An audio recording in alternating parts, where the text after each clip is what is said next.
सुकर्म का फल सूद सहित मिलता है। इंसान जैसा कर्म करता है, कुदरत या परमात्मा उसे वैसा ही उसे लौटा देता है। एक बार द्रौपदी सुबह तड़के स्नान करने यमुना घाट पर गई। भोर का समय था।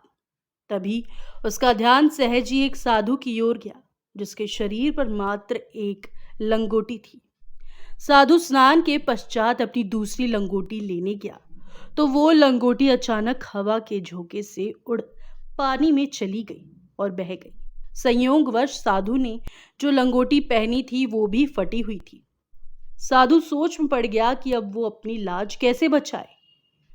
थोड़ी देर में सूर्योदय हो जाएगा और घाट पर भीड़ बढ़ जाएगी। साधु तेजी से पानी के बाहर आया और झाड़ी में छिप गया। द्रौपदी ये सारा दृश्य देख अपनी साड़ी जो पहन रखी थी उसमें आधी साड़ी फाड़कर उस साधु के पास गई और उससे आधी साड़ी देते हुए बोली, तात मैं आपकी परेशानी समझ गई। इस वस्त्र से अपनी लाज ढक लीजिए। साधु ने सकुचाते हुए साड़ी का टुकड़ा ले लिया और आशीष दिया, जिस तरह आज तुमने मेरी लाज बचाई है उसी तरह एक दिन भगवान तुम्हारी लाज बचाएगा।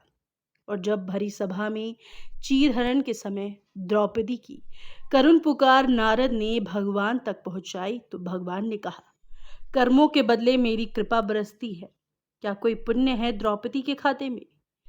जांचा परखा गया तो उस दिन साधु का दिया वस्त्र दान हिसाब में मिला, जिसका ब्याज भी कई गुना बढ़ गया था।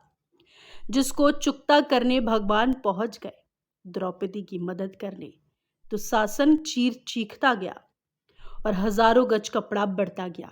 इंसान यदि सुकर्म करे तो उसका फल सूद सहित मिलता है और दुष्कर्म करे तो सूद सहित भोगना भी पड़ता है।